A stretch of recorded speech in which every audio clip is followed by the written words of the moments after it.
I'm Bhavna from the Infosys Science Foundation. I'm happy to welcome you all here this morning. And we are hosting this lecture. The Infosys Science Foundation is hosting this lecture in association with Sishugraha School. We're very happy to have them as our partners and very happy to see so many of you here. We've all romanticized zero and heard so many stories about it. It's high time we talk about other numbers. So that's what our speakers today, Professor Khare and Professor Ramesh Sreekantan, are here to do. Good morning to all of you, and good morning to Professor Khare and Professor Sreekantan and all the people from the Sishugraha and my colleagues in Infosys. It's my pleasure to be here to do justice to the two gentlemen. I know they have so much of accomplishment, but for want of time, I'm going to focus on few highlights of their accomplishments. And this magic of numbers, as the series that we have here for promoting science, is an important step. So mathematics, as we know, is a subject sometimes feared, but always revered, is very important for our lives. Without it, we wouldn't have many modern conveniences that you see here in the world, starting with your mobiles, starting with your transportation, starting with your drugs that you need, starting with many things that are happening in the current world and what is going to happen. So, for example, the entire IT world, if you look at the computers, as an example, when you take, it is full of mathematics. So, without those mathematics, I don't know how we would have been able to even think of computers. So as much knowledge that this universe works is, derived from, about 50 years back, it would have all been done in mathematics as a foundation. Then the world discovers, using that knowledge, what it can do to serve the world. The government of India, fortunately for us, has declared this year as the year of mathematics. The Infosys Science Foundation too has focused its strategies in highlighting the beauty and importance of the subject, primarily through public lectures that you are all going to see. Some have happened and some more are going to happen. The interactive sessions this morning is the first one we are hosting for school and college students, in the hope that through Professor Khare, who won the Infosys Prize in Mathematics in 2010, and Professor Sreekantan, you will discover the magic of numbers. Are you all keen on knowing the numbers? The two stalwarts in numbers are going to make it more interesting. I'm going to quickly end with their short introductions. Professor Chandrashekar Khare is a professor of mathematics at the University of California, Los Angeles. In 2005, he made a major advance in the field of Galileo representations and number theory by proving the level 1 Serre conjecture and later a proof of the full conjecture with Jo Pere Wittenberger. I hope I have been able to spell that correctly. And he did his undergraduate education at Trinity College, Cambridge University, finished his thesis in 1995 under the supervision of Hirose Hida at UCLA and Dinakar Ramakrishnan at Caltech on number theory. He returned to India to work at the Tata Institute of Fundamental Research, TIFR as we all know, in 2005. He moved to the United States, first to the University of Utah and to UCLA, where he is now Professor of Mathematics.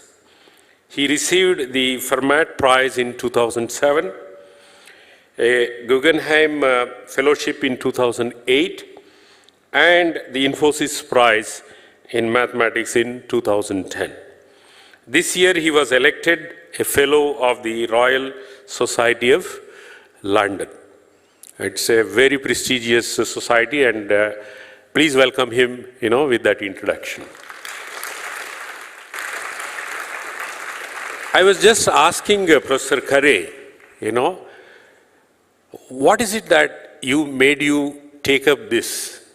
And you know what his answer was? His answer was there was a gentleman, a scientist, in his when he heard him in the 9th grade about how mathematics is beautiful, particularly the numbers, and how interesting these numbers are, and how it can solve the practical problems of the society. When he was in 9th grade, that really enthused him to take up mathematics, and that he has become an expert in that in his own way. Now, let me come to the other gentleman, another very accomplished scientist. Professor Ramesh Sreekantan works primarily in the area of arithmetic algebraic geometry, in particular the theory, algebraic cycles, and special values of L functions. Don't ask me any questions on that, but I'm just introducing. I won't be able to tell you what they are. They're so accomplished. Trying to establish what are usually called the Bloch-Carreau or Bellinoz-Bloch conjectures. I hope I've been able to spell that correctly. He received his BSc from St. Xavier's College, Bombay, and which is where John Abraham also came out. And then a PhD from the University of Chicago. After that, he did some postdoctoral work in the Institute of Advanced Study, Duke University, TIFR, and University of Toronto. He then joined TIFR Bombay in 2004, but moved to Bangalore shortly thereafter, and finally joined Indian Statistical Institute, Bangalore in 2009, which is based in Bangalore. Again, I asked him, welcome him once again with a clap of your hands, please. I'm sure both of these scientists will keep this workshop very interesting, a lot more interesting than what I have spoken to you so far. I don't want to take up any more time. Again, I asked Sreekantan, what made you choose this area? And his answer was, he knew he was good in numbers, and he wanted to become an expert in numbers, and that's what enthused him to become where he is today, the number specialist and number scientist. Thank you very much to both of you, and welcome all of you.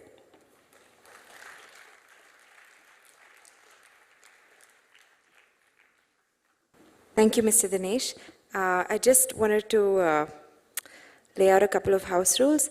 If you have mobiles, anybody do switch them off or put them on silent. We'll split this talk into two. We'll have Professor Ramesh Sreekantan talking first, and then Professor Khare. If you have questions, the professors are happy to take them in between their sessions as well. If you think there's a relevant question to a point that's being made, please just raise your hand, and one of our volunteers in 2 aisles will come to you with a mic. When you raise your hand, just introduce yourself and your school as well. So without further ado, Professor Sreekantan, please. What I am going to talk about today is something maybe most of you have seen at some point in your life, which is prime numbers. Maybe in your school work, I guess you're taught something about it. So I thought I would speak a little bit about it and maybe tell you some things maybe which you did not know. So, yeah, by the way, feel free to ask me any questions at any point and just raise your hand, and if I see it, I'll answer. I'll try to ask. So prime numbers are the numbers 2, 3, 5, 7, 11, 13, and so on and so forth. Okay? And by definition, they are the natural numbers which cannot be divided by any other positive number apart from themselves and 1, of course, right? So why are they important? Because they're in some sense the building blocks of numbers, okay? In the following sense, all natural numbers are constructed out of them. Okay? So if you understand the prime numbers, you will understand a lot of things about numbers in general. In some ways, they're sort of the bricks under which you build the house of numbers or something like that. And if you know the bricks, then you can build a house. Okay, so this is a small picture of the prime numbers, some of them, at least 2, 3, 5, 7, 11, 13, 17, 19, and so on, up to 97, which is also a prime number. So, as I said, they're the alphabet which make up the numbers. But unlike the English alphabet, which is, made of the letters A, B, C, and D, and so on and so forth, every word has a very precisely one spelling. For example, in English, the word for this event would be either program, P-R-O-G-R-A-M-M-E, or program, P-R-O-G-R-A-M, depending on which part of the world you're in or whether you chose English UK or English USA on your spell checker, right?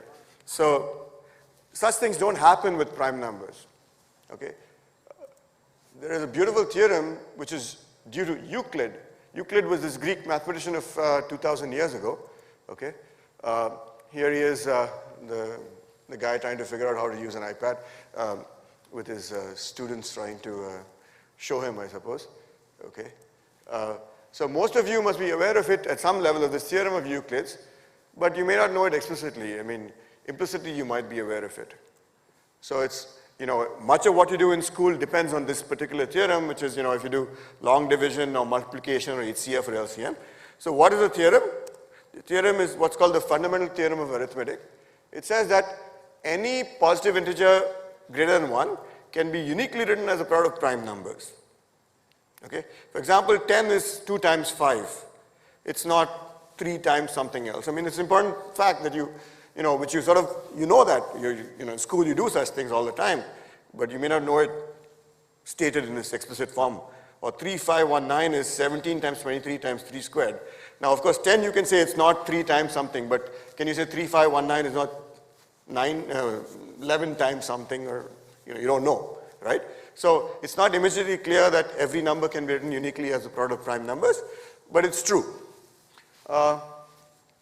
Or an even more complicated example is this: 429,496,72897 is 641 times 6700417. Okay? So any number can be written as a product of powers of prime numbers. This is Euclid's theorem of 2,000 years ago, and it's very, very, very important in some ways, or fundamental, let's just say. Okay? So Euclid's theorem in some sense says that there's precisely one way to spell a number using the alphabet of primes. Okay, there's no ambiguity allowed in the whole thing, right? Of course, now you might say, okay, 10 is also minus 2 times minus 5.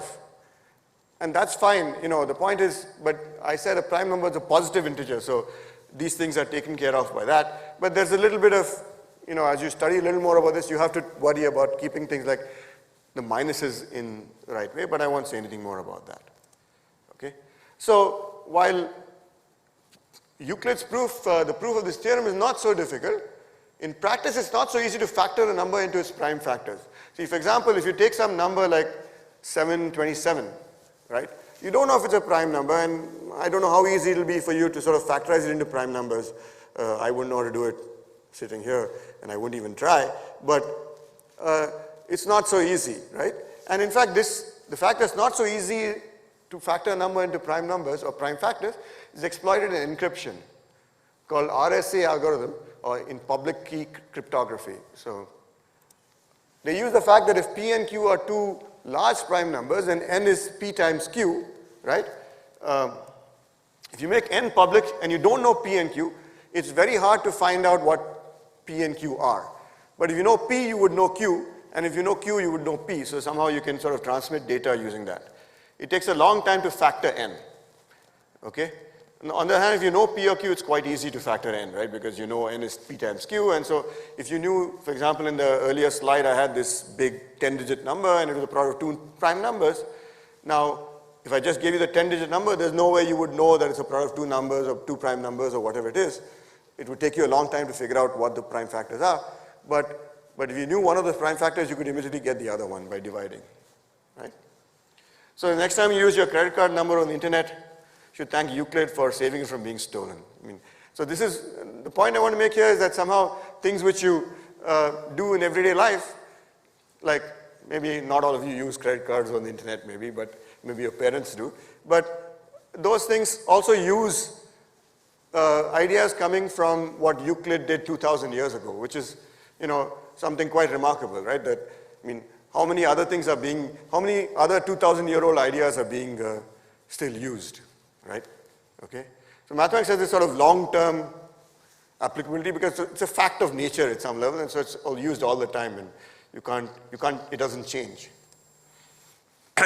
Okay, so one might wonder, we know there are 26 letters in the English alphabet, right? How many prime numbers are there, right? Okay, so does anybody have an idea? Okay, yeah, so every once in a while there's a newspaper heading stating largest prime number found, right? So if you read the article more carefully and if the newspaper is, decent, I mean like, for example, not the Times of India, okay, then they talk about the largest known prime number, okay? So Euclid, again, proved there are infinitely many prime numbers, okay? And the proof is not, once again, not difficult. I mean, as you can imagine, something which was proved 2,000 years ago cannot be too difficult because they didn't know much mathematics in those days. But, so I thought I'll discuss it here because it's something which can be told to high school students. So this theorem of Euclid, which says there are infinitely many prime numbers in Z. Z is a set of integers, which is the set of, 0, 1, 2, 3, and then also -1, -2, -3. But, in some ways you can just consider 0, 1, 2, 3, or 1, 2, 3 up to infinity and so on. I think Shekhar will talk a little more about that. So Z is just notation for that set. Okay, so suppose there were only finitely many prime numbers. Okay, say R of them were there. So suppose, say R was some 50 or 100 or something, right? And let S be the set of all prime numbers. So just P1, P2, PR are all the prime numbers, right? Okay, now I want to prove there are infinitely many prime numbers. So I want to sort of show that this R cannot be finite, right? So you consider some number, which is, you take the product of all these numbers, P1 times P2 times P3 times up to PR, and then you add 1. So for example, I mean, our set would be like 2, 3, 5, 7, 11, 13, 17, and so on and so forth. You take the product of all those numbers, and then you add 1. Okay? Because you're assuming there are only finitely many, so you can take this makes sense as a number. You can take a product of finitely many numbers, right? Okay? Then, of course, just by observing, you can see that P1 doesn't divide n, because P1 divides the first term. It doesn't divide the 1, right? Okay? So when you divide by P1, there'll be a remainder of 1, right? Okay? Similarly, P2 also doesn't divide n. And P3 and so on, all these numbers up to PR, none of them will divide n, just by the same reasoning, right? Okay? So n is not divisible by any element in the set S. Okay? So what does that mean? I mean, what is a prime number? Prime number is a number which is not divisible by any other number except for itself. Okay? So it means that either n is a prime number because it's not divisible by any of these numbers, or it's divisible by some prime number p which is not in S. Right? Because you have a set and you found something which is not divisible by any of these guys, but then it's either a prime number or it's divisible by some other prime number which is not in this set S. Okay? And so, so in either case, there is some prime number p which is not in the set S. So this contradicts the assumption that S is the set of all prime numbers. We assume that this is all the prime numbers, and then we have constructed one more guy who's not in that set.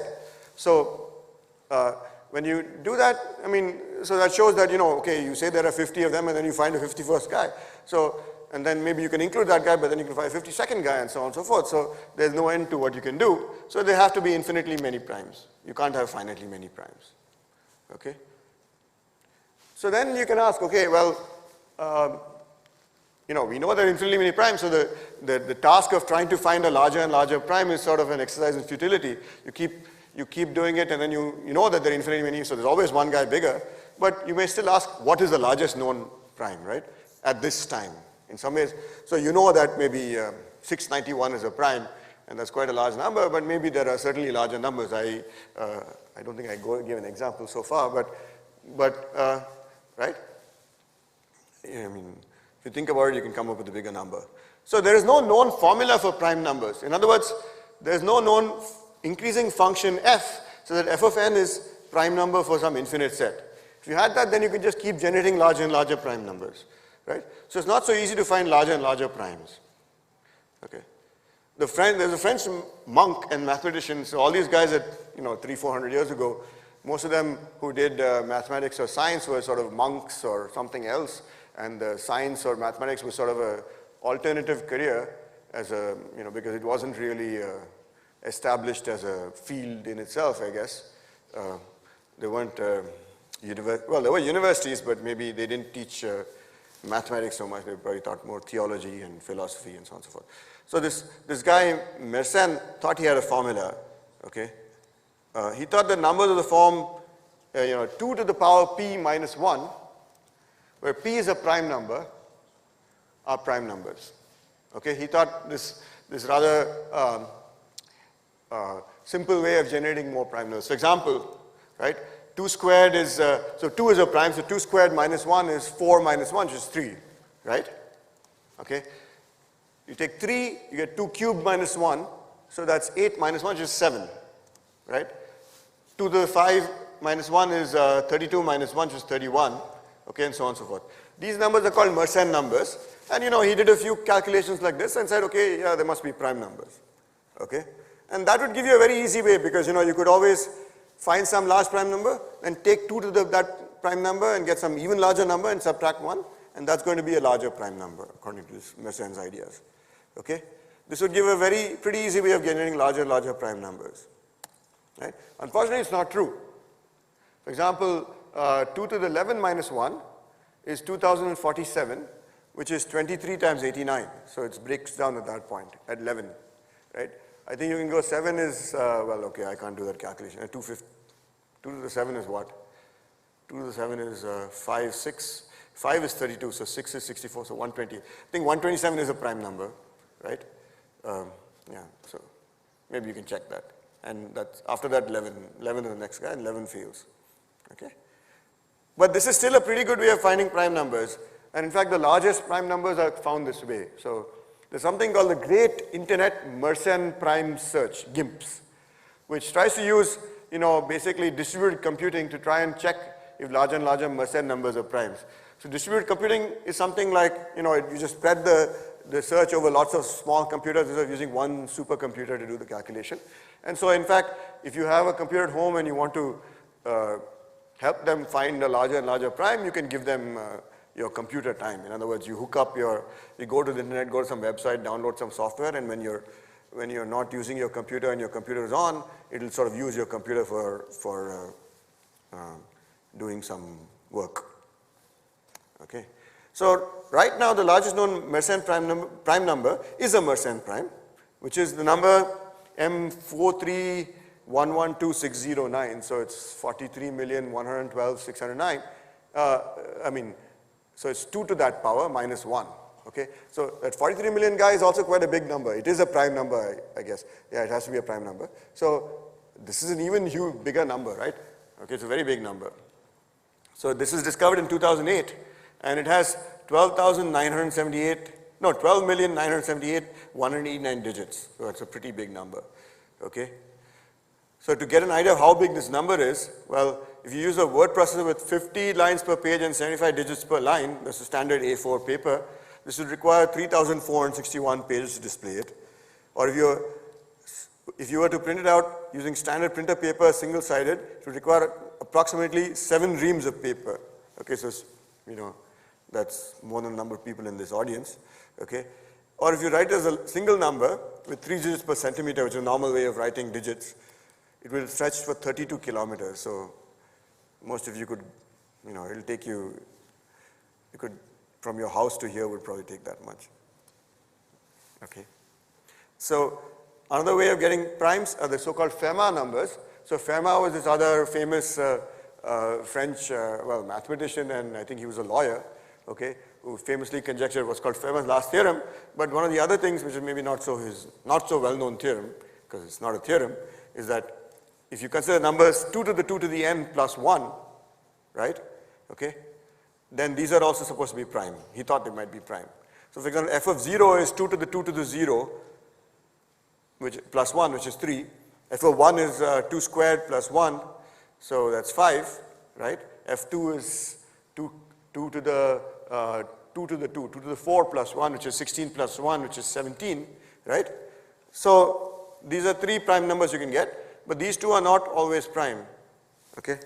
And as an exercise, you can try to find the first one which is not a prime number, and I'll give you a hint. It has already appeared in this talk so far, okay? So it may not be so easy, but I can give you a hint by saying it has appeared here, okay? Now as a more, maybe a further exercise, but it's not so difficult actually, I mean, but you can think about these, is you can try to show that, Mersenne primes were 2 to the p minus 1 where p was a prime number. If you take a number from 2 to the n minus 1 where n is not a prime number, then you should be able to show that it's not a prime number. So for example, 2 to the 4 minus 1, right? It's 15, right? 2 to the 4 minus 1 is 16 minus 1 is 15, and that's not a prime number, right? Or 2 to the 6 minus 1 is 63, I guess, right? So that's not a prime number. But 2 to the p minus 1 seems to be a prime number. So you have to show that, well, you can always find a factor of 2 to the n minus 1 if n is not a prime number, okay? And another way is, these Fermat numbers are 2 to the n plus 1. So you should be able to show that 2 to the n plus 1 is not a prime number if n is not a power of 2. Okay? So for example, 2 cubed plus 1 is not a prime number. 2 cubed is what? 8 plus 1, 9, right? So it's not a prime number. Okay? And 2 to the, what's the next? Not a power. 2 to the 5. 5 is not a power of 2, right? So 2 to the 5 plus 1 is 33, right?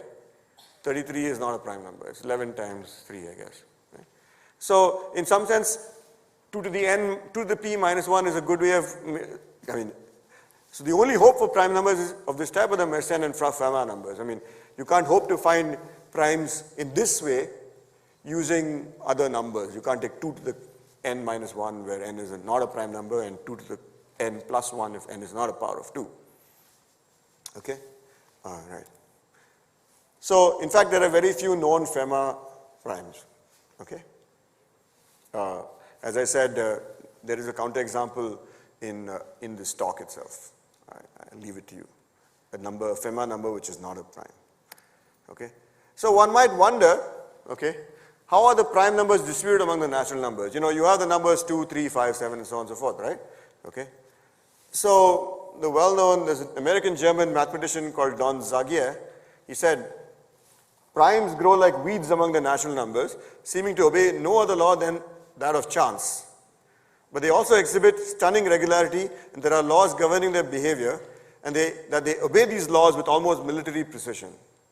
So it's a bit funny. They look like they're completely, you have a few numbers. We had a picture of the first few prime numbers. It's not clear how you get the next ones and so on and so forth. It seems to be completely sort of random, chancey. Okay? But there are certain laws. If you look from the right point of view, they do obey some nice laws. And I guess it's with anything. If you look at the graph if you take a graph of something, you might have a linear graph if you plot the right x against the right y. But if you plot the right x against the wrong y, you might get something which is completely different. So you look for the right laws in some ways. So from Euclid's theorem, we know that there are infinitely many prime numbers, right? But one can ask, what fraction of the numbers are prime, right? That's a fairly valid question, right? You have, well, let's see, right? Maybe you look at the first 100 numbers and you ask how many of them are prime. We had a list there, right? So if you define pi x to be the number of primes less than or equal to x, right? And so the fraction of primes is pi x by x, right? Okay? Okay? So then, for example, pi of 1 is 0, okay? Pi of 2 is 1 because there's only one prime less than or equal to 2. Pi of 3 is 2, right? Because there's 2 and 3 are the two primes, okay? Pi of 100 is 25. Okay, why is it 25? Well, if you saw the picture on the first page, I had the primes less than 100, and it was a 5 by 5 box, so that's how I know it's 25. Okay, if I show you that picture again, but okay. So one might wonder, what does this function look like? What does pi x look like as x becomes larger and larger? Is there some structure to this? Okay. So the great German mathematician Carl Friedrich Gauss, whom some of you might have heard of because he's well known for, he's sort of an all-round genius who did lots of things from number theory to astronomy to physics and so on. I don't know whether you guys have, maybe, I'm not sure. But magnetism and then things like he spent a lot, unfortunately, or maybe not unfortunately or fortunately, he spent a big chunk of his career from the age of 20 to 40 essentially trying to compute the orbit of an asteroid. And, of course, he spent a lot of time making observations, taking calculations, and so on and so forth. And while at some level it was a waste of time because by the age of 21 he had also done some remarkable things in number theory and written a book. But he spent much of his youth, or what you would say his most creative years, doing this kind of stuff. And but he actually, while doing that, he invented a lot of other things which were useful later on. So he conjectured something about the structure of this function. He said that when he was only 15 or 16, this is the remarkable thing he conjectured, that the function pi x behaves as follows. Pi x is asymptotically like x over log to natural log of x. Okay? Or in other words, pi x by x behaves like 1 over log x. Okay? So log, the base e is the natural log function. I don't know if you've come across it as yet in school, but you all know the common logarithm, and natural logarithm is sort of a variation of that. Okay? And the tilde means that as x gets larger, this is a better and better approximation. Okay? And there's, if some of you know the integral, some integral calculus, there's something called the logarithmic integral function. Okay? Lix, which is the integral from 2 to e of dt by log t. Okay? So in school you never really do this because you can't evaluate this integral explicitly. You can integrate dt by t, right? You get log, but dt by log t is a little more complicated. But you can do it by parts or whatever, you get some sort of expansion like this, x over log ex plus x over log ex squared and so on and so forth. Okay? And this turns out to be a better approximation. So if you compare the three functions, right, you have pi x, you have x over log x, and you have logarithmic integral of x. This is the graph you get. So the green line is x over log x, the red line is pi x, and the blue line is Lix. So it looks like a purple line, but actually it's a blue line and a red line close to each other. Okay? And you see how remarkably close they are. So somehow the structure of this prime numbers, and the log function, the natural log function is one of the most fundamental functions in nature in some ways, right? So it's kind of nice also the fact that this distribution of prime numbers is intimately connected with some other function which is very natural. That's interesting and remarkable and maybe not so surprising at some level, but so how close the functions pi x and log x get. So these statements were proved, so Gauss conjectured them in 1796 or so, right? When he was about 19 or 20, he wrote this in some book or some paper, okay? And they were proved in 1896 by French mathematicians Hadamard and de la Vallée-Poussin. They proved them independently though, and what they used to prove it was much, much more complicated. They used rather different things coming from complex analysis, and it was quite a different, it seemed like completely unrelated because number theory is something about prime numbers, very explicit, things, and somehow that seems to lead you to other things. So I just thought I would end by some unsolved problems for you guys to try at home. There are quite a lot of problems in theory of prime numbers that are easy to state and understand, but have so far evaded proof. Okay, so here are a few. So one question is, are there infinitely many Mersenne primes? So Mersenne primes are 2 to the p minus 1. So, of course, if you knew there were infinitely many primes, that would give you a nice way of getting more and more larger Mersenne primes. But, maybe you want to prove it without actually constructing things. So if you could prove it without constructing it, then you would have a really good way of you'll have a function which gives you larger and larger prime numbers as you go, right? Okay. Then there are something like twin prime conjecture, which is, are there infinitely many prime pieces that p and p plus 2 are both prime? So again, 3 and 5, 5 and 7, 11 and 13, 17 and 19, okay? Then maybe you have to go a little higher, 29 and 31, maybe? Yeah, so on and so forth. So whether there are infinitely such twin prime pairs, okay? This again is not known, this is called the twin prime conjecture.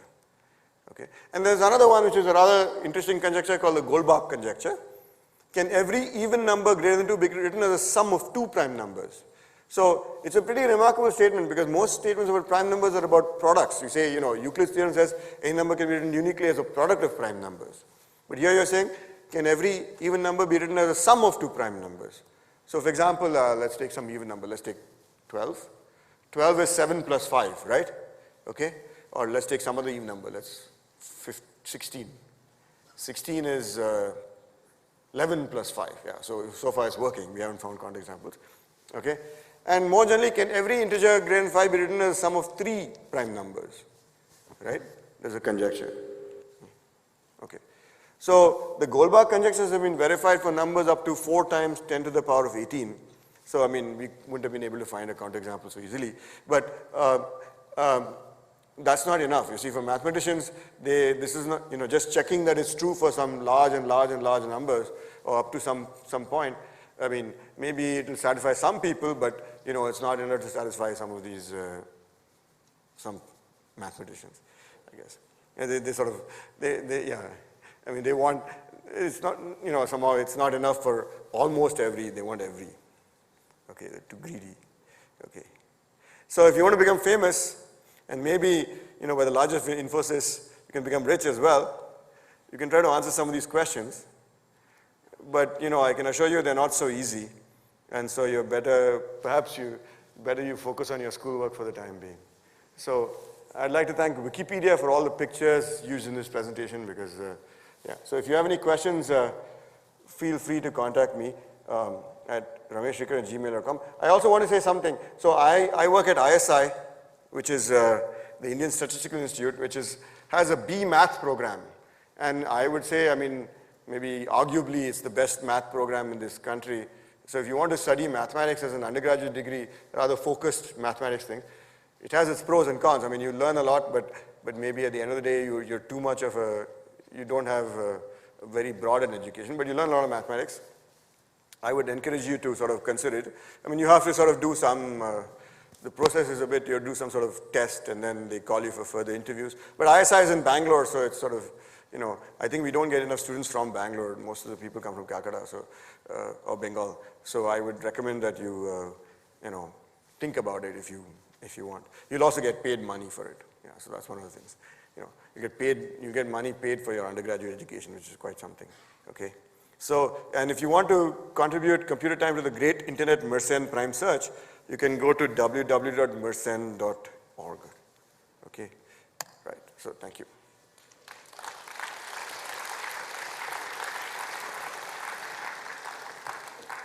Good morning, sir. I'm Abhay Rangan from Purna Pragna Education Center. I just have a question about the theory I just came up now for finding out prime numbers. Can you please help me prove it or disprove it? Is that given that n is an odd number except 1, n square minus 2 will give a prime number. So can you please, I just have some work Try a few more examples. examples, it will certainly fail quite fast. N squared minus 2. Yes. Right? Given that so n is an odd number. 6 squared. 6 squared minus 2 is certainly not a prime number. Given that n is an odd number. Okay, 7 squared minus 2 is 40. Okay, it's working. 9 squared. 9 squared, 79, is it a prime number? Okay. I have no idea. 10, okay, just keep going up a little bit more. Let's see. Well, I have done till 13 square, and it seems to be working so far. 223, is it a prime number? Or maybe it is. 119. So yeah, there you have an example. So yeah, I mean, these things will not work, I can assure you. It's not so easy. You just have to try it. I mean, it's not bad to try, but of course, yeah, it seems like it'll work for the first few small numbers. And there are some nice, actually, reasons why they work also. There's a nice theory why these things work and why they fail also. There are some, I don't exactly remember, but you can get some amount of polynomials to give you prime numbers for some values, and then they'll stop giving you prime numbers after some point. If it was so easy, it would be kind of nice, but yes, unfortunately it's not so easy. Yeah. Thank you, sir. Yeah, sure. My name is Preetham from National Public School HSR. So using the formula that tells you that there are infinite prime numbers, you can say that the P, if there are prime numbers, then P R plus 1 is equal to P of 1 into P of 2 all the way to P of R plus 1. So no, one isn't saying that. No, be careful. I didn't say that. I said that that number is either a prime or is divisible by some prime which is not in this set. So there's no guarantee that the R plus first prime is P1 to PR plus 1. You see, that's not necessarily a prime. For example, I think you just start with 2 times 3 is 6 plus, okay, that's works. 2 times 3 is, it'll fail pretty fast. I mean, what it is it's not divisible by a prime in that set. but it's divisible by a prime from outside. It need not be a prime in itself. I mean, that n number which I wrote, P1, P2, P up to PR plus 1, that number need not be a prime number. But it is divisible by a prime number which is not among the P1 to PRs. That's all you can say. So if that was what you were getting at, you were trying to say that that's the next prime number. That's not true. For example, let's say 2 times 3 times 5 is how much? That works. See, these things sort of work for small numbers, but they stop working quite fast if you can calculate a little faster than, or if you 2 times 3 times 5 times 7, it'll fail pretty soon, I can assure you. Yeah, let's go to 2 times 3 times 5 times 7. It's 2 times 3 is 6 times 5 is 30 times 7 is 210 plus 1. 211, is it a prime? I don't know. So try to see if 211 is a prime or whether it's divisible by some number which is not a prime number. So you're saying that if you take the largest prime number and the second largest prime number, subtract 1 from the second largest prime number and add 1 to the product of those two numbers, then you will not get a prime number. No, I'm not saying anything either yes or no. I'm saying there's no guarantee that it is a prime number. Whatever construction you were suggesting, I'm not saying that it's not a prime number. I'm saying it's not guaranteed that it is a prime number. That's all. But it is divisible by some prime number which is not in this set. That's all. Thank you. I'm Malini Rao from Shishigraha School. You said prime numbers follow military-like precision. So isn't there some kind of a sequence which they follow, like add 1 or No, add so 2? that's the thing. I mean, I didn't say that first. It was Zagier who said that. But but the point was, it's not. So when I say military-like precision, or when he says military-like precision, what he means is it sort of obeys some sort of structure. There is some structure to it. Okay, there's this thing. It may not be as I said, there's no known formula which gives you larger and larger prime numbers. If there were, it would be quite easy to generate larger and larger prime numbers, right? Okay, so you can't say what the next prime number is in some ways, but you can sort of say that maybe roughly you can say it lies in this region, or maybe something like that. So they don't follow any particular order? There's no direct. When you say, what do you mean by order, right? So you can, in some ways even Bangalore traffic obeys some sort of rules, okay? So when you look from the right point of view, you'll see, if you look at a Google map picture, you'll see at least most people are, it's like Bangalore traffic. I mean, I think that's the best example. Most people go on the right way on the right side of the road, on the, the correct way of the side. But there are always exceptions. So you can't predict whether the next guy is going to be on that side of the road, something like that. Maybe that's not the right analogy, but something like that. You see, in the large you might see some structure. If you look from above, maybe you might see that more or less there is some structure. But when you look at, you can't say where the next thing. Oh yeah, if you look at a map of Bangalore, from above, it looks like there is, a proper grid, and it looks like there is some sort of regularity to the whole thing. But you look, when you're on the streets, it's completely chaotic, so you can't say. So it's something similar to that, maybe. If you look at it from some point of view, there is some structure, but you can't. I don't know, maybe I'm just too obsessed with Bangalore's problems, but yeah, that's it. Thank you. I'm Subramanian from DPS South. To generate more primes, right? So you gave in the proof of the infinitude of primes, right? You said, so if we consider the set of known primes, like all the set of known primes, take their product, like all the set of known primes, take their product and then add 1. Yeah. Wouldn't that be prime? No, that would tell you that would give you a prime which is not in that set of known primes, right? But you don't know which prime. No, that's not prime, but that's divisible by a prime which is not in this set. But we've considered the set as all the known primes. Right. So but then how do you find it, right? Okay, so that's the way. Yeah, you can do that. Take the set of all known primes, you multiply them out, add 1. Then theoretically from Euclid's theorem that there is one more prime. But how do you find it? I mean, isn't that number need not be a prime. That number is divisible by a prime which is not in this set of known primes. So there is a prime which is unknown, or there is at least one prime which is not in your set of known primes, but you don't know what that prime number is. You see, right? So the result that we get, that the product of all the elements of the set plus 1 is either a prime in itself or it is divisible by some external prime. Yeah, but it's not a constructive result. You can't construct that next prime. You see? Yes, thank you. So okay, thanks. Thank you. We'll have time for more questions after Professor Khare talks to us, if you will. So Ramesh has given a very nice talk on numbers, a tough act to follow. So as Ramesh has proved one theorem during his talk, that number theorists cannot calculate, right? So, so I think that's often number theory it's not about calculating numbers fast. The standard joke about number theorists is 3 number theorists go to a restaurant. They have a hearty meal, and at the end of the meal, the waiter comes with a check, and then now each has to figure out, they don't want to pay, no one wants to pay for all of the others, so everyone wants to pay their own share, and then they try to figure out who owes what, right? And number theorists often struggle, the waiter has to help them. So often, so number theory, being interested in being a number theorist may not mean that you're very good with calculating with numbers, maybe you're good with thinking about numbers. Of course, there are spectacular exceptions to this, like Srinivas Ramanujan, whose 125th birth anniversary we are celebrating. On that occasion, this is supposed to be the National Year of Mathematics, which Infosys also has been celebrating with an event, I think, a couple of months ago. So at which some of you were here. So again, Infosys is doing a great job of inspiring young people to be drawn to science. All right, so in fact, I'm going to begin with, before my actual talk, I want to begin with the story of how I got into mathematics. So as a student, I was just about average in mathematics. I was not very good or anything. But what happened was that in the 9th grade, I was studying in a school in Bombay. My father brought home a mathematician. For some reason or the other, he had come to meet him in his office. My father's an accountant anyway. So he brought this mathematician home, and he seemed a very fascinating figure. So he just talked to me about a few very simple things. So some of the students who are getting bored with the rest of the talk, they can try to solve the following problem.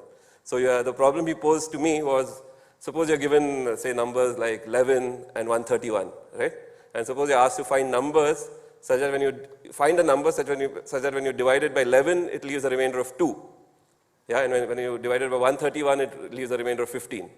Find all such numbers. A very basic problem. It's comprehensible to anyone in the 2nd, 3rd grade, right? I mean, once you learn division. So you want a number so that when you divide by 11, I've just made up these figures, so hopefully I'll say the same thing. So you want a number which when divided by 11 leaves a remainder of 2, and when divided by 131 leaves a remainder of 15, right? So if anyone finds a solution, please come and see either Ramesh or me after the talk, because I think it's a difficult problem to solve, though it seems very simple. To find the idea of which leads to the solution is one of the important ideas in number theory. So okay, so what happened was this person came to my house and told me about these things, and I got very fascinated, right? And I decided that this is what I wanted to do, in spite of not being very good at it in school. So in some sense, what attracted me to the subject was thinking about numbers. They're very natural things. We know about them since nursery school, right? So they are very tangible kind of things, but there's still so many mysteries about them. This example, which this mathematician told me about, it's called the Chinese remainder theorem, again known to people, the Chinese 2,000 years ago or more. So there was very simple facts about numbers which you can think about and which are still very puzzling. So what attracted me to the subject was the beauty of the subject plus the fact that it was difficult, right? So somehow that was a combination of this the glamour was that of difficulty and of beauty. So that's what brought me into mathematics. So I think such events which are organized where students in high school are exposed to facts about mathematics or stuff about mathematics which is not taught typically in textbooks or in schools, it's interesting, because there'll be a few of you, hopefully, who at the end of such an event will feel like thinking more about mathematics and go on to pursue a career either at ISI or some other place. So we were talking, Ramesh was talking so far about finite numbers, right? 1, 2, 3, 4. So now I want to make a leap and go to infinity. So instead of considering numbers one by one, let's consider all the numbers together. Right, 1, 2, 3, 4, 5, 5, ... So it goes on forever. You never reach the end. So that's the concept I want to talk about. Okay, before showing this film, what the film is about is, suppose you have a hotel in Bangalore, right? It has 100 rooms. And suppose all the 100 rooms are occupied. Now if a 101st chap comes along, he's desperate, it's a late night in Bangalore, he wants to find a room. The hotel, unfortunately, is going to have to tell him to go away. There's no room for him, right? You can't squeeze in a 101st person in a hotel which is already full, a 100-room hotel which is already full. But if the hotel had an infinite number of rooms, what would happen? That's what the film is about. 60-second adventures in thought. Number 4, Hilbert's Infinite Hotel. A grand hotel with an infinite number of rooms and an infinite number of guests in those rooms. That was the idea of German mathematician David Hilbert, friend of Albert Einstein and enemy of chambermaids the world over. To challenge our ideas about infinity, he asked what happens if someone new comes along looking for a place to stay. Hilbert's answer is to make each guest shift along one room. The guest in room 1 moves to room 2 and so on. So the new guest would have a space in room 1, and the guest book would have an infinite number of complaints. But what about when a coach containing an infinite number of new guests pulls up? Surely he can't accommodate all of them.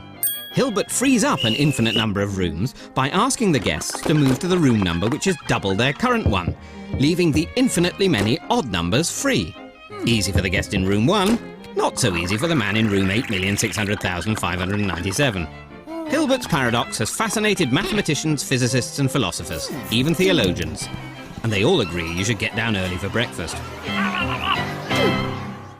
Yeah, so what was the idea? So if you have a finite number of a Bangalore hotel with 100 rooms, if a 101st person comes, he cannot be accommodated, right? So, but suppose you are kind of just as a kind of piece of poetic imagination, imagine a room.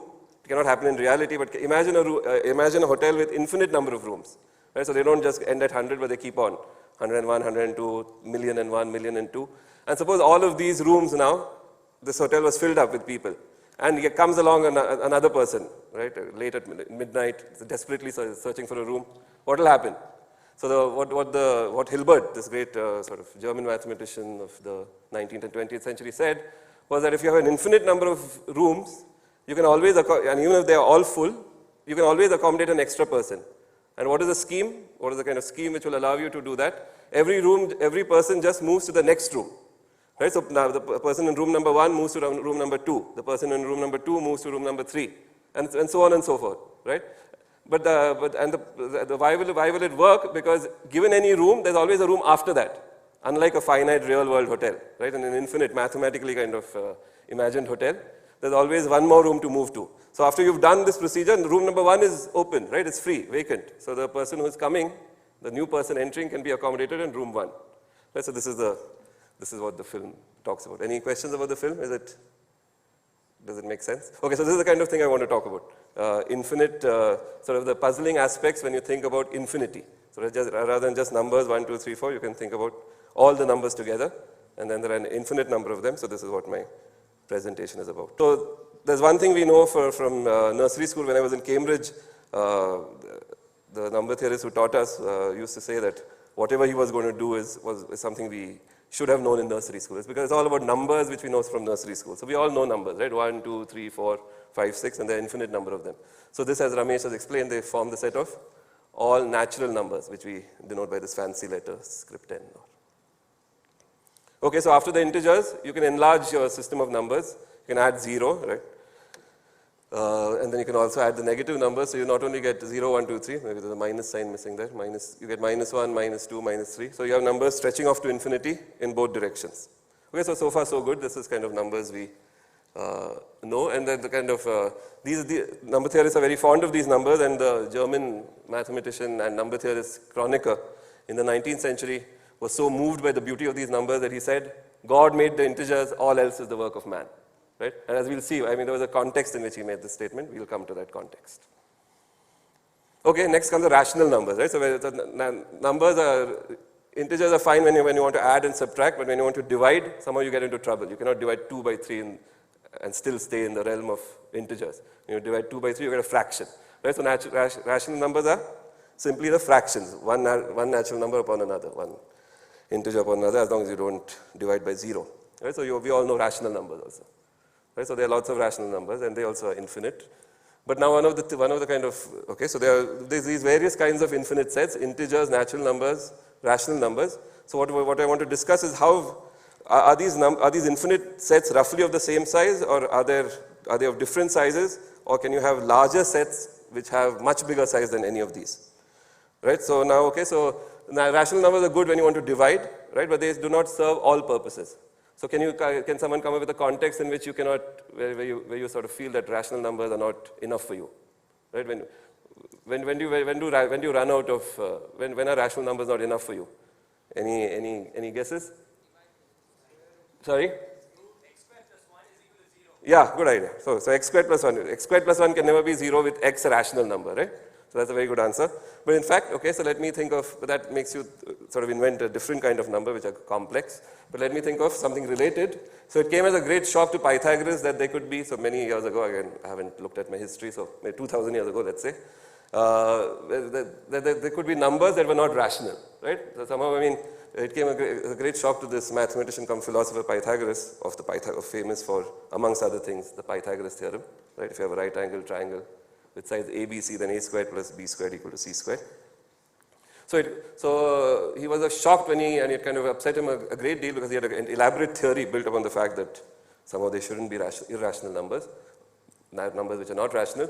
So can you think of one as someone just thought of one, right? When you think of x squared plus 1 equal to 0, suppose you assume it had a solution, that solution cannot be rational because the square of a rational number, or the square of a rational number cannot be minus 1, right? The square of a rational number is always either 0 or positive.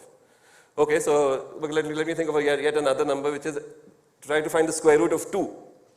Right? Suppose you try to find a number x so that x squared is equal to 2. We all know that somehow that number exists, right? What is, you can write it in decimal expansion. What is that number? 1.4142 ... right? So there is some number which kind of pretends to be square root of 2, but that number cannot be a rational number.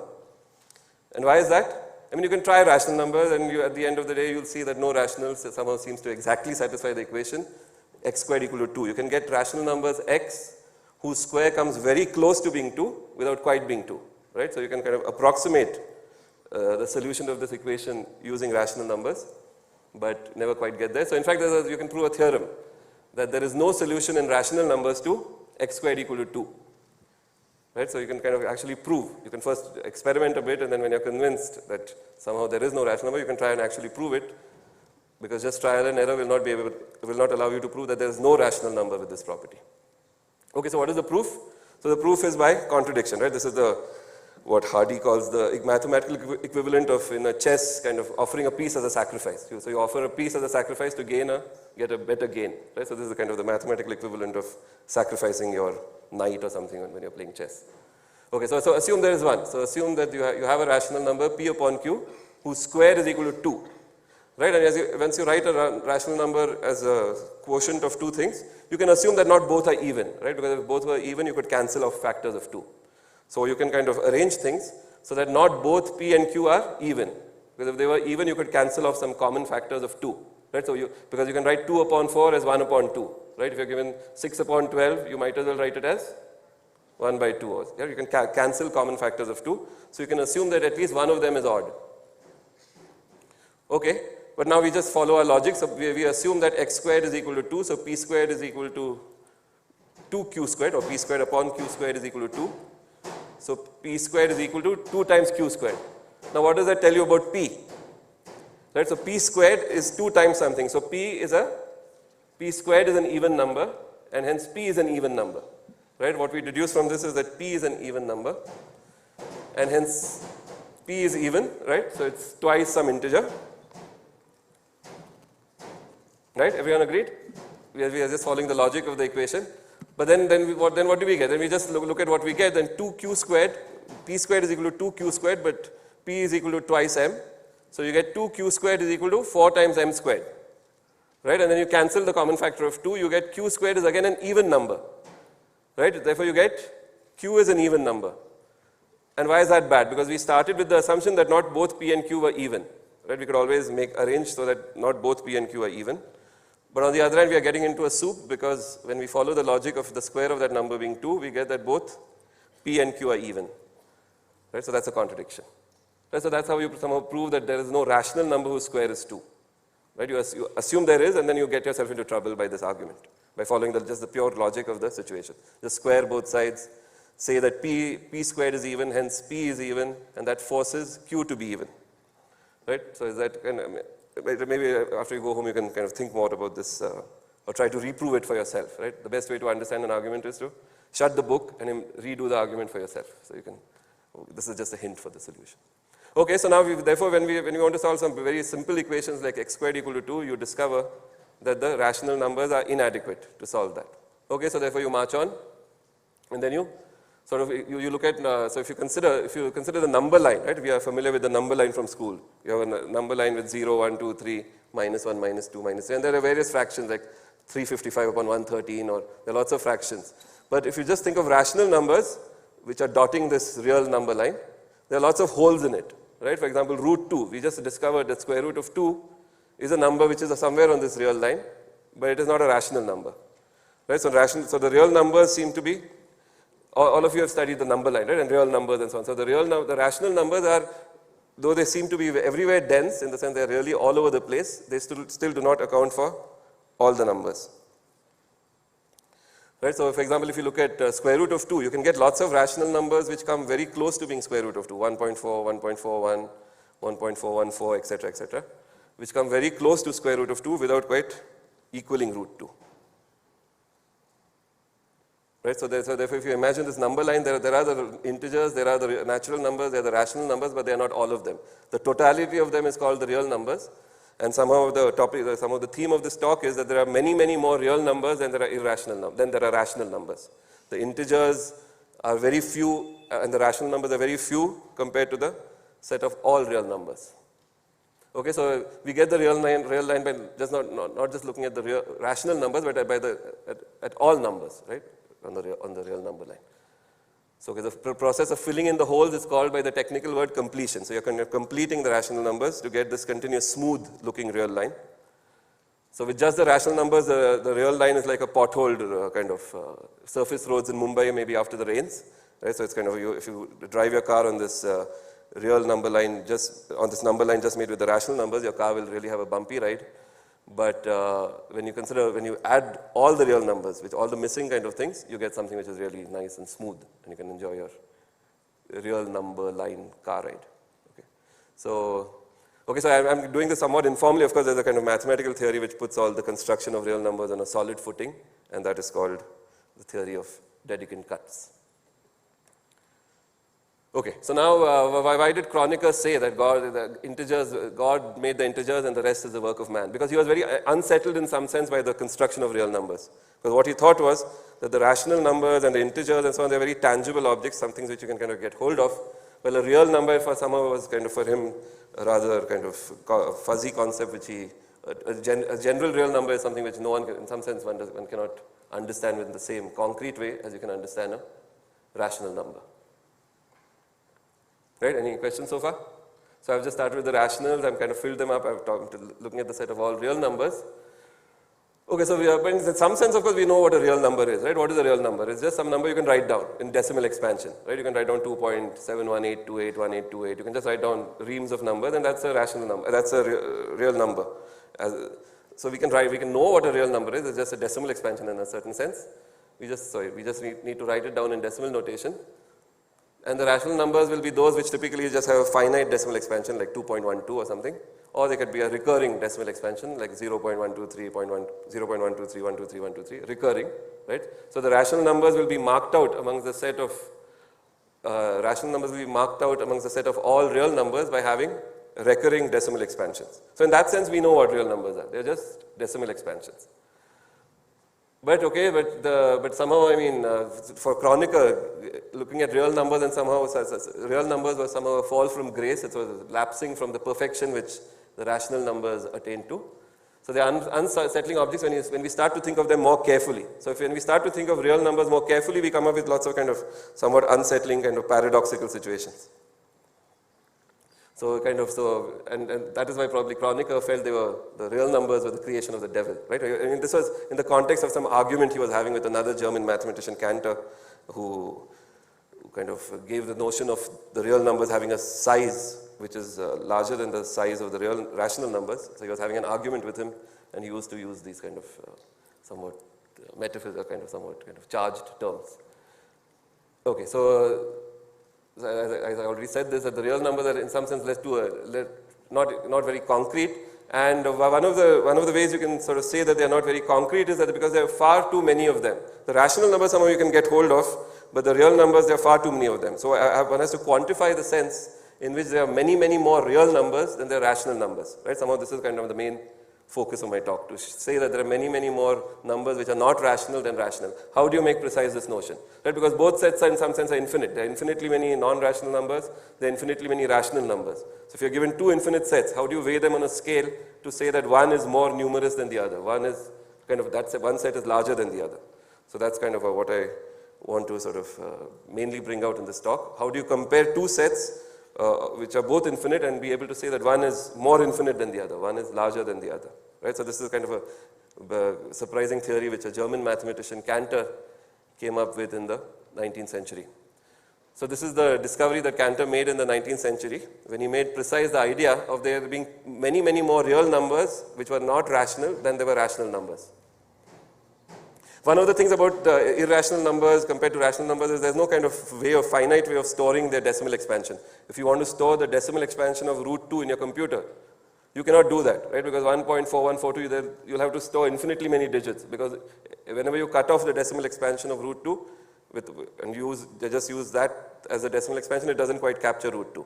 So in some sense, they're not as, well, rational numbers you can just store as P upon Q, without consuming too many bits of the computer memory.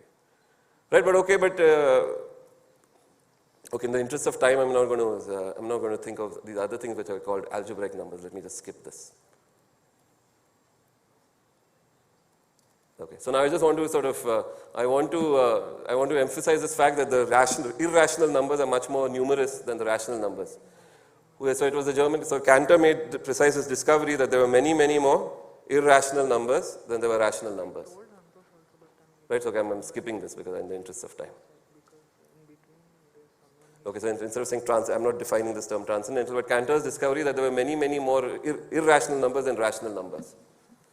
So, okay, so we have kind of a hierarchy of numbers. First we have the natural numbers, then we have the integers, we have the rational numbers. Then I'm going to drop this script A because I've not talked about them.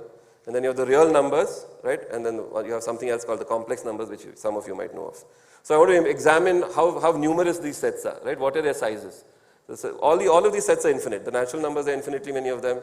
The integers, there are infinitely many of them. The rationals are infinitely many of them. The real numbers are infinitely many of them. But I want to compare their sizes, right? So somehow that's what I'm constantly kind of. So we want to ask how large these sets are in relation to each other. As I said, I've skipped some slides, so I'm not talking about A and C, especially A. I'm just talking about the natural numbers, the integers, the rational numbers, and the real numbers.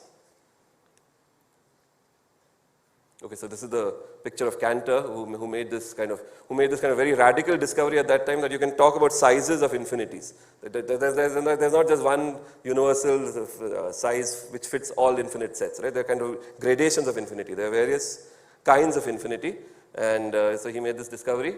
So this is his full name, a very long name. Was a German mathematician best known as the inventor of set theory, and this kind of stuff about counting infinite sets, which has become a fundamental theory in mathematics.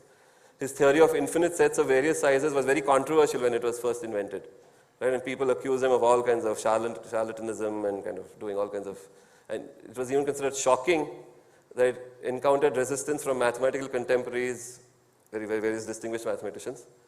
And some people called his ideas as a grave disease infecting the discipline of mathematics. Right? This is the price you pay for genius. In some sense, if you have ideas which are ahead of your time, right, that people who do not understand those ideas, at least when they're first proposed, they kind of criticize you and kind of give you a tough time generally in life.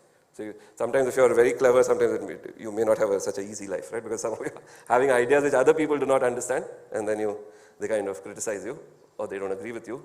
And so in fact, the attacks on Cantor did have he paid a heavy price in terms of he was kind of a tortured person. So he was called a scientific charlatan, a corrupter of the youth, right? Because he was introducing all these new ideas which people thought would spoil the minds of young people. Anyway, but all this has been history has completely justified Cantor's ideas. His ideas have come to be kind of part of the mainstream of mathematics. And it has been suggested, Cantor thought that that Cantor believed his theory of his infinite numbers had been communicated to him by God anyway. So David Hilbert defended his theory, Cantor's theory, from its critics by famously declaring, "No one shall expel us from the paradise that Cantor has created." Right, and Cantor's theory now occupies it's kind of one of the basic things in mathematics which is taught in one of the undergraduate courses, one of the first undergraduate courses. Okay, so now besides all this preamble about Cantor and his controversial theory, now let me tell you what his theory actually was, right? So his theory basically was to compare sizes of different kinds of infinite sets. So to say that there are various kinds of infinity. There's not just one one infinity, but there are various kinds of infinity. Right? So for that, we have to make precise our notion of when do two sets have the same size. Right? When do we say, for example, if you have a shepherd and he's counting his sheep, and there are 8 sheep who go out in the morning to graze, and when they come back, right? How does he know that there are 8? Suppose he didn't know the concept of number 8. What he'll do is he'll have stones, 8 stones, right? As many stones as there were sheep. Right? He'll kind of sort of say that there were as many stones as there were sheep when they left in the morning, and to know that the 8 sheep have actually come back, he'll just see that after the sheep come back, whether you can match every sheep to a stone. Right? If the stones are more than if you cannot match this, then he'll discover that there were 1 or 2 sheep went missing. Of course, he won't do this with 8, but maybe 200 or something, right? So so the way he counts sheep is by matching matching the set of all sheep with some other set which he kind of has control on, which is the set of stones. Right? So this is a very intuitive idea which Cantor made precise, and that is basically the idea of comparing sizes of two sets. Two sets, okay? So two sets are said to be, I'm just going to give you the formal definition of a set. A set is just a collection of objects. For example, the set of students in this room, that's a set. And in mathematical notation, you put it between curly brackets.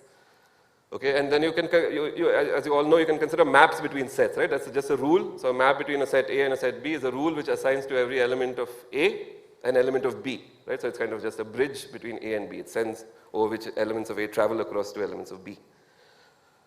Okay, so this is a map between sets, and now we say a map is one-to-one, right? Now we want to give various adjectives to various kinds of maps between sets. So we say a map is one-to-one if no two elements of the set are taken to the same thing. If there's no collapse, right? If no, so for example, if I assign to students their gender, whether they're male or female, right? So I'm defining a map between the set of students and the set of two elements consisting of male and female, right? Now is this set map one-to-one? As long as there are more than 2 girls in the audience, right, the 2 girls will be going to the same label, which is just me female, right? So this map is not one-to-one. But if I assign to every student the exact address he lives in, Koramangalam, something like, anyway, whatever, the exact building, that will be a one-to-one map between the set of students and the set of addresses, right? Because no two, hopefully, I mean, unless they're siblings in the audience staying in the same house. But typically this map will be one-to-one. Okay, so this is a one-to-one map. No two elements go to the same thing. And then such a map is called one-to-one or injective. Okay, it's like an injection. And then it's surjective if you have a map which hits every element of the target, right? If your map from F from A to B is said to be surjective, if every element of B is hit by an element of A under this rule F, right? So a map is a rule, and so, okay, I just have these two adjectives for maps. They are injective or surjective, right? Injective means no two things go to the same thing. Surjective means everything is hit by this map. So that's the formal definition. And something is bijective if it is both the properties, right? So a map between two sets is bijective basically if there's a one-to-one correspondence between the two elements, between the two sets. Every element of the beginning set of the starting set A is matched to a unique element of B, right? And every element of B arises this way. So there's kind of one-to-one correspondence. So pictorially, okay, before that, pictorially, so this is a bijection, right? So you have sets X and Y consisting of numbers 1, 2, 3, 4, A, B, C, D. So you can define a map. It sends 1 to D, 2 to B, 3 to C, 4 to A. And this is a bijective map because it's assigning to every element of the set X a unique element of the set B, of the set Y. This is called X and Y. Okay, so using this very sort of basic notion, it's not a very complicated notion. You're saying a map is bijective if there's an exact comparison between the two elements of the set. You can match them up or line them up, right? So two sets are said to have the same size, have the same cardinality, if you want a fancy word, if there's such a map which is bijective between them, right? If there's a map between the two sets which sets up a one-to-one surjective correspondence. Every element of A is matched with exactly one element of B, and vice versa, every element of B is matched with a unique element of A under this map, right? So that's what Cantor made precise. He said that two sets. But now he kind of, he took this mathematical leap of faith. He didn't just consider finite sets, but he considered two sets to have the same size if they can be matched one-to-one, right? If you can match every element of one set to every element of the other set. Right? But now, we use this notion not only for finite sets, but even for infinite sets. So a set is said to be infinite if it is not finite, right? I'm not going to kind of delve into this is what if it cannot be put in bijection with kind of these finite sets of n elements. So We all know what an infinite set is.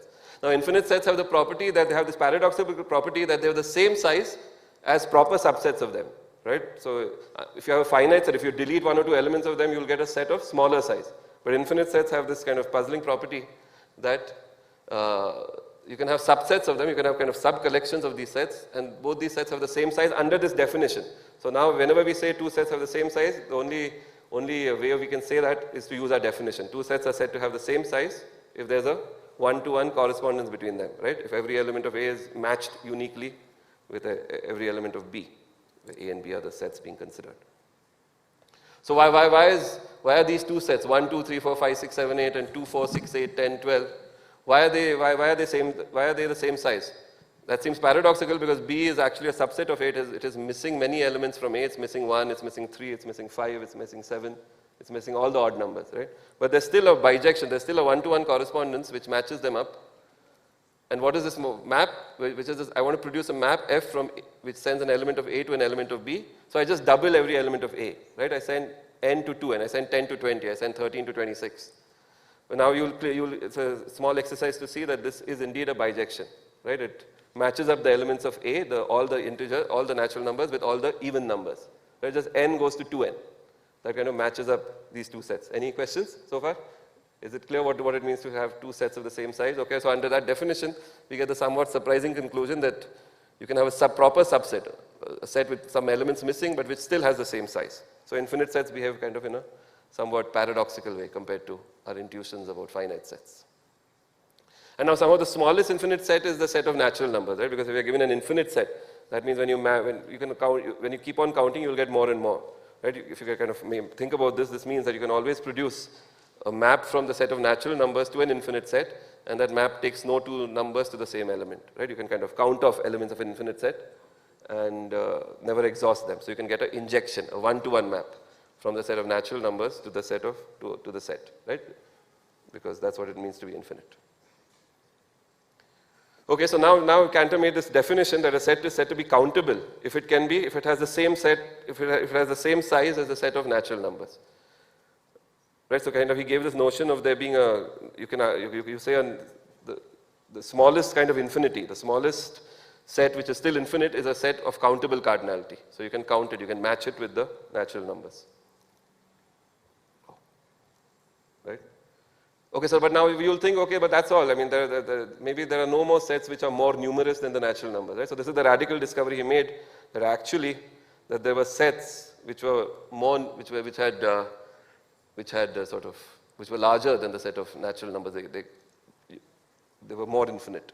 Okay, so in fact, I'm going to skip this slide now. Okay, so for example, he proved the astonishing, okay, so first of all, he proved a number of results which very unsettled people at that time, right? I mean, for example, if you look at the plane, if you look at the, maybe I could draw there, but so you look at the plane, right? You look at r squared. Is there a marker here? It may not be visible to everyone, but okay. So suppose you look at the plane, right? If you look at the x and y axis and plot all the points in this plane, right? The real number line is sitting somewhere here. And while you have this entire plane. So it clearly seems that you have many, many more points in the real plane than the points on the real number line. Right? But on the other hand, Cantor proved this somewhat astonishing result that actually, under his notion of two sets being of the same size, the real numbers, which are the real plane, so this set of totality of all points is denoted by r squared, and thus the real number line is denoted by r. So Cantor proved this kind of astonishing result, which kind of people were really angry about, in terms of because it kind of did not fit in with the intuition, that the number of points in R2 is the same as the number of points in R. Right? So what do you have to do to prove that by Cantor's definition? You have to set up a one-to-one correspondence between a point in the plane and a point on the line. Right? So somehow you have to define some kind of funny map. Okay, and then for example, I mean, I'll again leave you to flesh this idea out, that you can in fact define this kind of map. I'll tell you about the basic idea how to do this map. You can just shuffle the decimal expansion. Suppose you have, what is the point in the, if you have a point in the real plane, it'll have some decimal expansion, 0.A1, A2, etc. And it'll have 0.B1, B2. Right? And from that, you want to produce another real number. You want to produce a real number. So you kind of, this bijection you define, you associate to this number the number you get by shuffling together the decimal expansions of these two coordinates. So you write 0.A1, B1, this is probably not going to be visible, but I'm talking about it, okay? 0.A1, B1, A2, B2, right? You shuffle the decimal expansions, as I say there. And this is basically the idea of the map. I'm not kind of giving you all details. So if you kind of think about this map more carefully, you can define a bijection. You can define set up a one-to-one correspondence to every point in R2.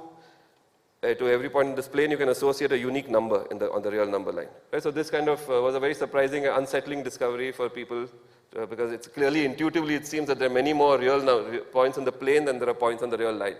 Right? But somehow, if you follow through with the logic of Cantor's definition, which is again a very intuitive definition of two sets having the same size, then you come up with this kind of somewhat unsettling fact that two sets which seem two sets, one of which seems far more numerous than the other, R2 seems much bigger than R, but still they have the same size.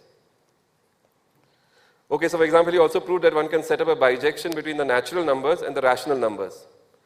Right? IQ is a countable set. So for example, if you want to say that how do you count off the rational numbers? So you can count the rational numbers, right? Somehow the idea is that he discovered that you can count rational numbers and kind of set them up. You can count them 1, 2, 3, 4 and exhaust all of them. Right? Here the idea is just simply to count off all the rational numbers m upon n, right? And bound the size of their numerator and denominator. There will be only finitely many of them. There are only finitely many rational numbers with bounded size of numerator and denominator, and then you can count them off.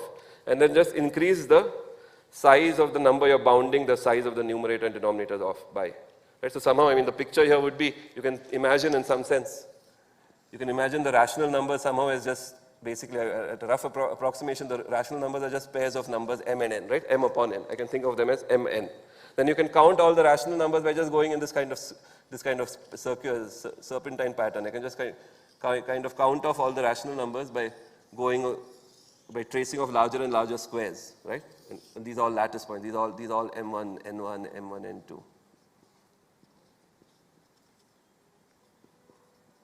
So you can just trace you can just go through all the points of the form mn, you can just kind of draw this and then you can just call this 1, 2, 3, 4, 5, 6, right? And therefore you can count off all the rational numbers.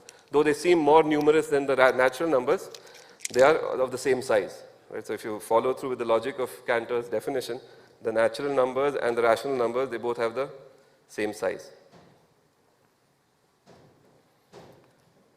Okay, so this again is a somewhat surprising result because rational numbers seem to be more numerous than the integers. Okay, so now again I'm not talking about this thing. So now one of the most surprising, one of his most beautiful arguments was to show that in fact, okay, so one would think that maybe, okay, the rational numbers have the same size as the set of natural numbers, maybe that's it. There are no more sets which are there are no sets which are more numerous than the natural numbers. But he proved that if you look at the real numbers, then they are of a far, far greater size than the set of natural numbers. Right? So he wanted to show that if you look at the set of all real numbers, you cannot count them off. Anytime you try to count the real numbers, 1, 2, 3, 4, 5, 6, you'll certainly end up missing lots and lots of real numbers. Right? So how do you make precise this argument? So he came up with an extremely beautiful argument for that, which is called Cantor's diagonalization argument. Okay, so he proved that the real numbers cannot be counted off. Right? I mean, somehow this seems intuitively clear because, I mean, the real numbers are very kind of all over the place on the real number line. On the other hand, you have to take caution because even the rational numbers seem to be much more numerous than the natural numbers, right? They're all over the place on the real number line. Excuse me. Yeah. Yeah, I am Sovan Das from National Public School, Kormangla. The size of national numbers and the size of natural numbers are same, correct? Size of rational numbers and natural numbers, yeah. Yeah. So that means both the number of elements in their sets are equal. I mean, both are infinite, so talking about infinite equal to infinite, one has to make precise what it means to be of the same size. One has to use Cantor's definition. Two sets are of the same size if they are in one-to-one correspondence with each. Every element can be matched off with a unique element of one set can be matched off with a unique element of the other set. Yeah, but if we do by layman's method, so you see that obviously a rational number, there are more numbers, right? So take a set from 1 to 10.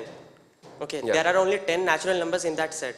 But you can infinitely many rational numbers between 1 to 10. No, but that's not the way you count them. The way, for example, if you follow through how I'm counting the rational numbers on this grid, I'm not going to counting them from 1 to 10. I'm not going to enumerate. Yeah, that's a layman language, I said, from 1 to 10 only. But suppose... No, but one has to just follow through with the definition. In mathematics, I mean, sometimes your intuition can lead you astray.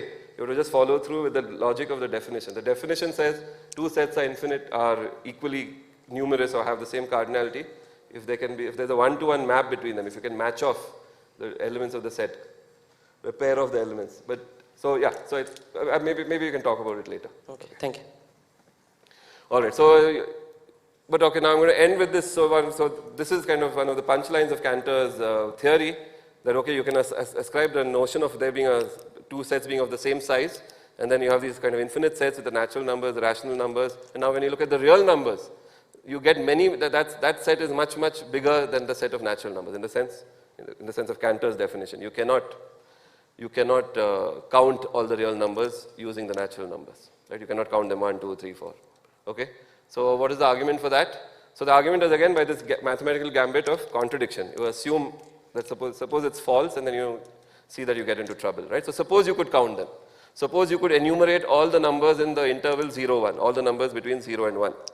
Right? All the numbers between 0 and 1 will have some decimal expansion, 0.1828, whatever, right? So suppose you could enumerate them. So you could write down a list. Suppose you could exhaustively list all the real numbers between 0 and 1 in their decimal expansion as 0.A1. So this is the first number is 0.A11, A12, A13. The second number is A21, A22, A23, etc. Suppose you could list all these numbers, right? So now we want to get a contradiction. So what we want to do is, suppose you have a scheme for counting all the real numbers one by one. What we have to show is that some real number is going to be missed in this list. Right? Some of that has to be the punchline of the argument, that the reason why this cannot work is because there's a real number which has not been counted in this scheme. Right? So suppose you have an enumeration of all the real numbers between 0 and 1. How do you come up with a number in this interval which is missed in this enumeration? Right? So there was this brilliant idea of Cantor, which is kind of what you do is you go along the diagonal of this enumeration. So you look at, you consider a number whose decimal expansion is that the first digit does not agree with the first decimal expansion of the first number in this list. The second digit, B2, does not agree with A22. Okay, so let me write. So how did Cantor make the idea, how did Cantor prove that the set of real numbers cannot be counted off on using the natural numbers? So suppose you could write down all the real numbers between 0 and 1. So, okay, so you would have some decimal expansion. Then you will have 0. So this is the first line. This is the first number. So it's all the ones are in the first coordinate. In this, okay. Let's suppose you have the second number in this enumeration, and then third number, etc. Right, so there's a very beautiful argument to think about when you go home to see if you can really understand it, because I'm going to explain the basic idea without giving you all the details. So suppose you could enumerate all the real numbers, right? Which is just to say that you can write down a list which exhausts all the real numbers. That's what it means to enumerate. That's what it means to set up a bijection between the real numbers and the natural numbers. You can just list them like this. So you want to come up then with a number which is not in this list and which is still a real number between 0 and 1. Right? So what do? How do you come up with this number? So you write down a number such that its first decimal term, expansion, first digit does not agree with A11. So you write down a number B1 so that B1, so on the margin of this thing, you write down B1 not equal to A11. On the next thing, so how do you come up with the second digit in this decimal expansion? You write down number B2 such that B2 is not equal to A22. Right, this is what I say there, but I'm just kind of giving details. Right, and so on and so forth. When you write down the nth digit of this number, you consult the nth enumerated number, and you make sure that Bn is not equal to Ann. Right, so this is called Cantor's diagonalization procedure, because what you're doing is you're enumerating all the real numbers, drawing a diagonal through them, at which Ann should be. And then you're coming up with a number such that it does not agree in its first decimal expansion with this number digit, it doesn't express on its second, with this second the second element of this diagonal, etc. And this number you will have created, this number which you will get, which is again maybe an infinite decimal expansion, it will be missing on the list, will be missing on the enumerated list.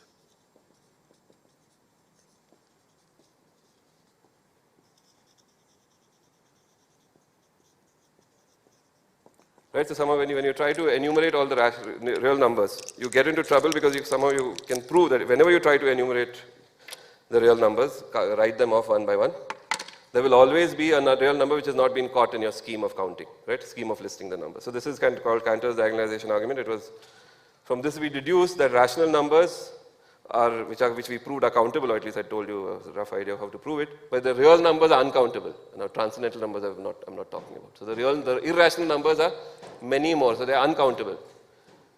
And so this produces, for example, lots of irrational numbers without even having to produce one, right? You can just write down this is a kind of existence argument. So this was what Kronecker objected to this argument. It proves the existence of irrational numbers without even having produced any one, right? So it was kind of an existence proof.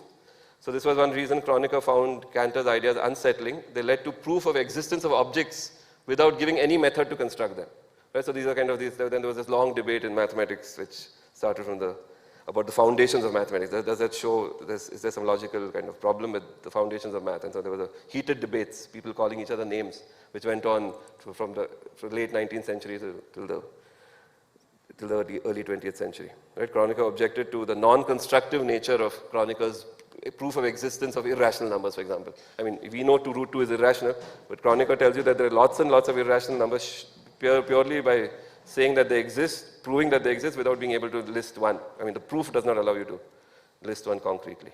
Okay, so maybe I'm going to end here in the interest of time and I'll take any.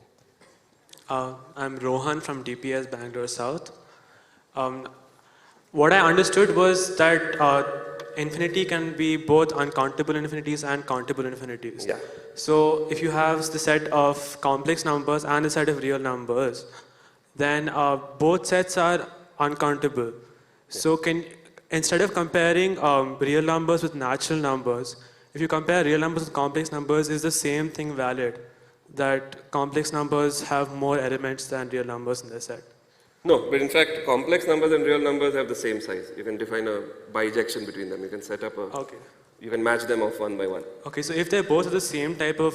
They're the same size as far as this definition goes of Cantor. Yeah. Okay, thank you.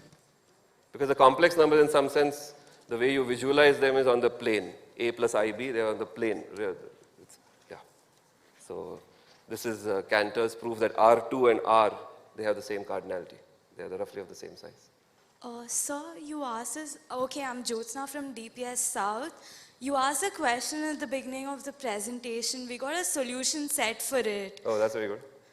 It goes like this. It's 131 into whole of 2 plus 11k plus 15, which gives you the number where k is equal to the whole numbers.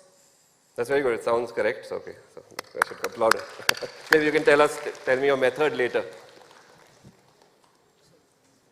So this problem I did, which I posed, you can do by the method of Euclidean algorithm. It's the method of long division, how you divide one number by the other.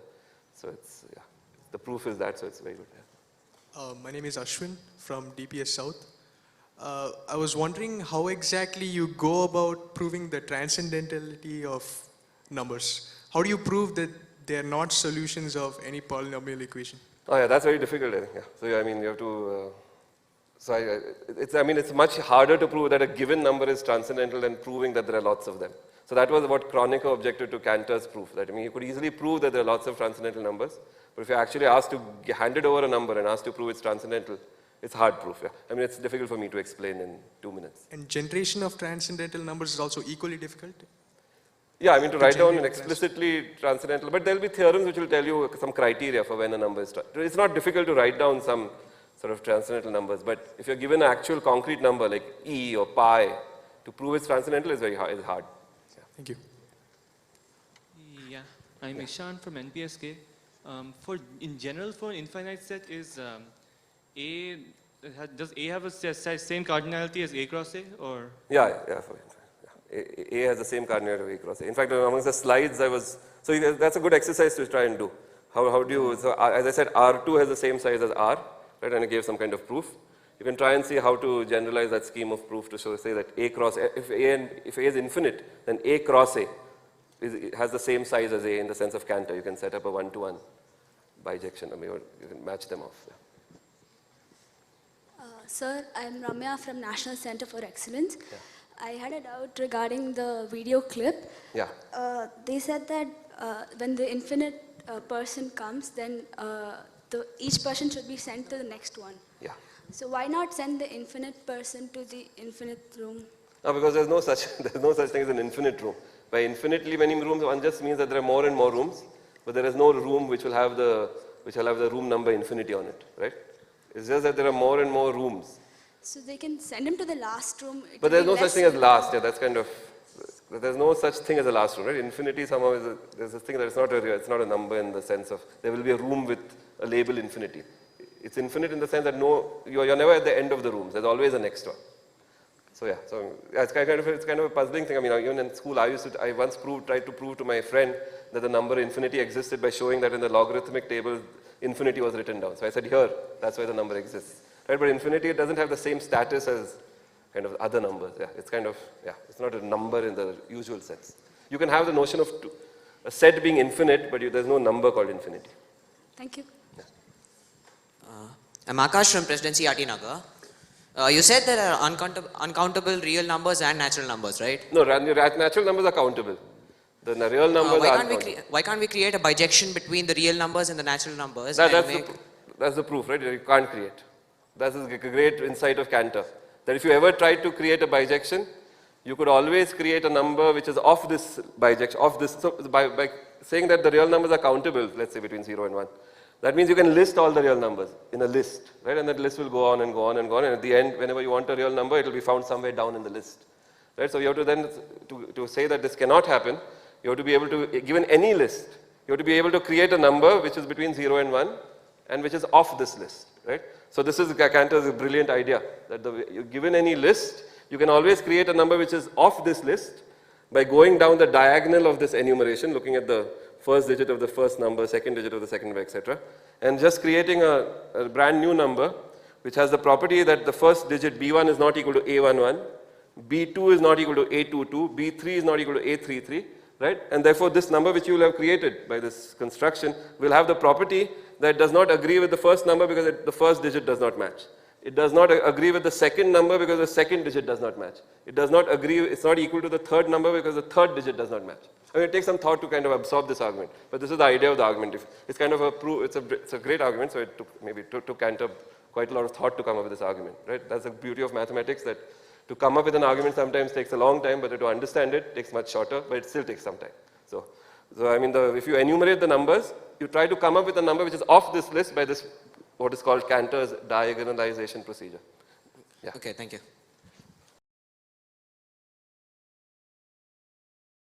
"60-second adventures in thought." Number 1. Achilles and the tortoise. How could a humble tortoise beat the legendary Greek hero Achilles in a race? The Greek philosopher Zeno liked a challenge and came up with this paradox. First, the tortoise is given a slight head start. Anyone fancying a flutter would still rush to put their money on Achilles, but Zeno pointed out that to overtake him, Achilles would first have to cover the distance to the point where the tortoise began.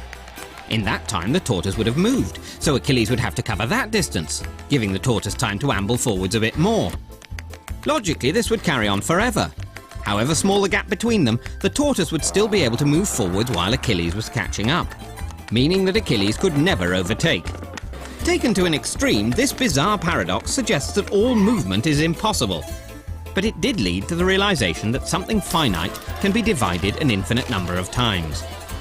This concept of an infinite series is used in finance to work out mortgage payments, which is why they take an infinite amount of time to pay off.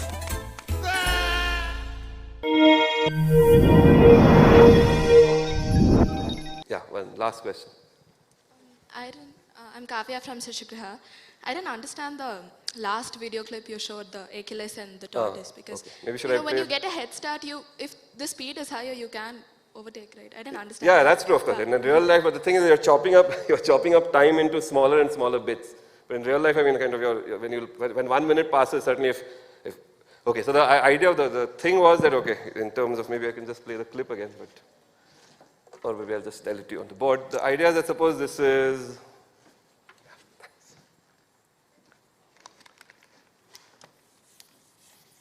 Yes, again, all these are paradoxes in the sense they're kind of a mind bender, so one has to just kind of ponder over them. So it's a good idea to ponder over them when you go away. But I mean, so the basic idea here is, okay, I'm not very good at drawing, so I'm going to draw tortoise by like this and Achilles by like this, okay? It doesn't look like much of a warrior, but anyway, maybe I can draw the Achilles heel here, okay? So he starts off a race. So suppose it's a 100-meter race, right? But because the tortoise is very slow, you can think of the hare and the tortoise. The tortoise is very slow. He's given some kind of this guy is handicapped. So this guy is given a, let's say, a 10-meter advantage to begin with. Okay, and let's say, okay, let's say this is actually 1,000 meters or something. Anyway. So, but the point is, okay, so one would think, but this guy is much faster. This guy, I'm not going to assign numbers, but maybe this guy is 3 times as fast as this guy. He's much faster. So one would think logically that in the end he's certainly going to overtake the tortoise, right? If he's given enough time, and that there will be enough time if the distance is long enough.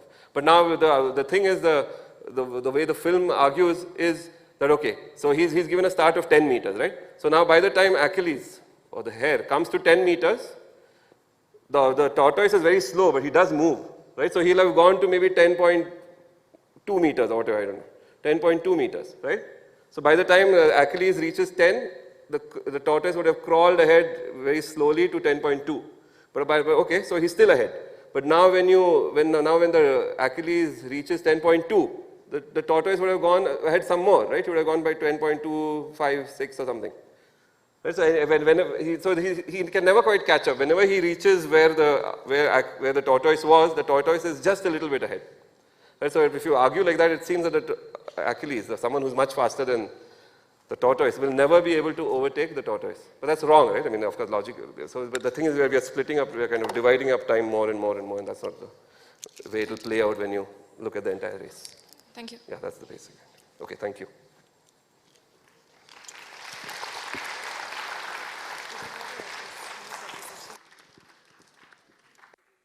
Thank you so much, Professor Khare. I'd just like to invite Ms. Janaki Prasad from Shishugraha School to deliver the closing. Feeling gratitude and not expressing it is like wrapping a present and not giving it. Today, it's my privilege to give that present. Yes, I'm here for the vote of thanks. On behalf of Shishugraha Montessori High School, I would like to thank Professor Ramesh Sreekantan for his wonderful talk on prime numbers. Yes, Euclid is even relevant in iPad era also, as the picture suggested. I was stunned by the way they came down to our level and explained so many difficult concepts. And I would also like to thank Professor Chandrashekar Khare for his exciting talk on number theory. Sir, today if someone mentions infinity, I'm sure some of our students will ask which one, is it countable or uncountable? I'm definitely sure at least 1 or 2 of us will definitely ask that question. I'll also wish to express my gratitude to Mr. Dinesh and Infosys Science Foundation for providing such an opportunity for us and the students of Bangalore.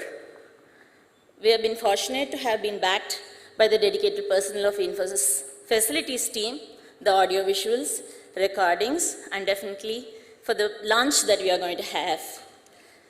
They are all credited to this efficient team. Thank you, guys.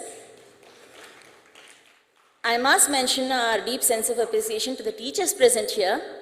Being one, I know how difficult it is to take off from our busy schedule to bring the students here in spite of this bad weather.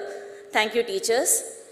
Finally, the students, you have been a great audience. Excellent response. This would not have been possible but for your enthusiastic participation.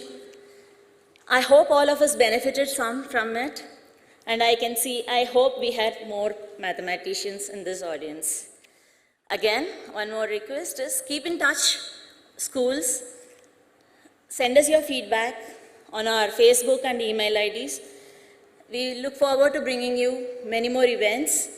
All the pictures of the previous event have been uploaded. You can take it down, or if you want any specific pictures, you can always request us. Keep in touch again. That's all I can say. Jai Hind.